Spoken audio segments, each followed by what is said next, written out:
दीपावली की रात और उसकी दीप्तिमान रोशनी सभी के जीवन में एक नई चमक और उमंग भर देती है। यह पर्व अंधकार पर प्रकाश, अज्ञानता पर ज्ञान और बुराई पर अच्छाई की विजय का प्रतीक है। दीपावली के दिन हर कोई अपने घरों को दियों से सजाता है, मिठाइयाँ बांटता है और परिवार के साथ मिलकर इस त्योहार का आनंद लेता है। पर इस सबके बीच एक छोटी सी कहानी है जो दीपावली के त्योहार पर मन को शांति और सुकून देने वाली है। गाँव की दीपावली। यह कहानी है एक छोटे से गाँव की, जिसका नाम था शांतिपुर। शांतिपुर एक सुंदर और हरा भरा गाँव था, जहाँ लोग मिलजुल कर रहते थे। हर साल की तरह इस बार भी दीपावली का त्योहार आने वाला था, लेकिन इस बार गांव के लोग उत्साहित होने के बजाय चिंतित थे। कारण था गांव के प्रधान रामकिशोर जी की तबीयत खराब होना। रामकिशोर जी एक सच्चे और अच्छे इंसान थे।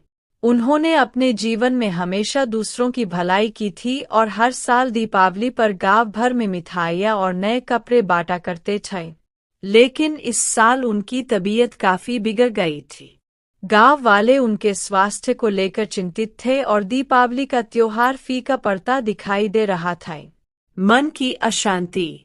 रामकिशोर जी के घर में दीपावली की रौनक तो थी, लेकिन उनका मन बेहद अशांत था। वह बिस्तर पर लेटे लेटे सोच रहे थे कि इस साल वह दीपावली पर कुछ नहीं कर पाएंगे। उनकी उम्र भी अब ज्यादा हो गई थी और डॉक्टर ने उन्हें आराम करने की सलाह दी थी। उनके परिवार के लोग भी उनकी सेहत को लेकर चिंतित थे, इसलिए उन्होंने भी इस बार दीपावली को बहुत सादगी से मनाने का निर्णय लिया था। रामकिशोर जी के मन में यह विचार आया कि शायद उनका समय अब आ गया है। वह सोचने लगे कि इस बार के बाद शायद वह अगले साल दीपावली न देख पाए। इन विचारों ने उनके मन को और अधिक अशांत कर दिए। गांव के बच्चों की योजना। गांव के बच्चे, जिन्हें रामकिशोर जी बेहद प्रिय थे, यह देखकर दुखी हो गए कि उनके प्रिय प्रधान जी इस बार दीपावली पर खुश नहीं थे। वे चाहते थे कि प्रधान जी के चेहरे पर फिर से वही मुस्कान लौट आए जो हर साल दीपावली पर होती थी। इसलिए उन्होंने एक योजना बना। गांव के सभी बच्चे मिलकर रामकिशोर जी के घर गए और उनसे कहा, प्रधान जी, हम आपके बिना दीपावली नहीं मना सकते।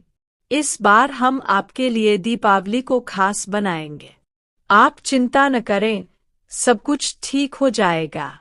रामकिशोर जी ने मुस्कुराते हुए बच्चों की बात सुनी, लेकिन वह समझ नहीं पाए कि बच्चे क्या योजना बना रहे हैं। आशा की किरण। दीपावली की शाम आ चुकी थी। गांव में हर जगह दियों की रोशनी जगमगा रही थी, लेकिन रामकिशोर जी का घर अभी भी अंधेरे में था। तभी अचानक उनके घर के बाहर जोर जोर से ढोलनगारों की आवाजें आने लगीं। रामकिशोर जी ने अपने परिवार के सदस्यों से पूछा, यह शोरगुल कैसा है? उनके बेटे ने दरवाजा खोला और देखा कि गांव के सभी लोग उनके घर के बाहर खड़े थे। उनके हाथों में दिए और मिठाइयाँ थीं। गांव के एक वृद्ध व्यक्ति ने कहा, प्रधान जी, आप हर साल हमारे लिए दीपावली को खास बनाते हैं। इस बार हम सबने सोचा कि हम आपके लिए दीपावली को खास बनाएं। रामकिशोर जी की आंखों में आंसू आ गए।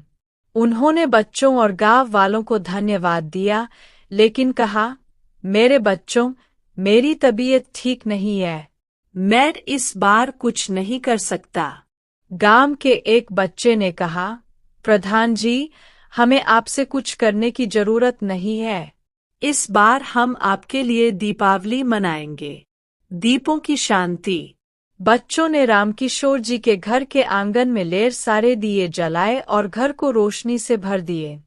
गांव की महिलाओं ने मिलकर मिठाइयाँ बनाई थीं, जो उन्होंने रामकिशोर जी और उनके परिवार को भेंट की। बच्चों ने मिलकर पटाखे छोड़े और ढोलनगारों के साथ नाच गाना किए। रामकिशोर जी का मन धीरे धीरे शांत होने लगा।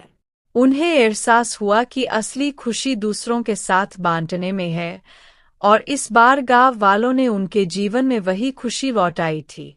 दीपों की रोशनी में रामकिशोर जी ने अपनी आंखें बंद कीं और मन में एक गहरी शांति का अनुभव किए। उन्हें लगा कि उनके जीवन का असली सार दूसरों की भलाई में है, और इस दीपावली ने उनके जीवन की एक नई दिशा दिखाई। अंत की नई शुरुआत। दीपावली का यह दिन रामकिशोर जी के लिए जीवन का सबसे अनमोल दिन बन गए। उन्होंने समझा कि शांति और सुकून बाहरी चीजों में नहीं, बल्कि हमारे भीतर के अनुभवों में छिपी होती है। गांव के बच्चों और लोगों ने उन्हें यह सिखाया कि एक छोटी सी खुशी भी मन की गहरी शांति का कारण बन सकती है। इस तरह दीपावली की यह रात रामकिशोर जी के जीवन में एक नई सुबह लेकर आई, जहां उन्होंने दूसरों के साथ खुशी बांटने का असली महत्व समझा। सीख। इस कहानी से हमें यह सीख मिलती है कि मन की शांति और सुकून पाने के लिए बाहरी चीजों की आवश्यकता नहीं होती। हमें अपने आसपास के लोगों के साथ मिलकर त्योहार मनाना चाहिए और एक दूसरे के साथ खुशियां बांटनी चाहिए। जब हम दूसरों के चेहरे पर मुस्कान लाते हैं, तब असली दीपावली हमारे मन में जलती है। इस तरह दीपावली के इस खास मौके पर एक बार फिर रामकिशोर जी ने अपने जीवन में सच्ची खुशी और शांति को पाए।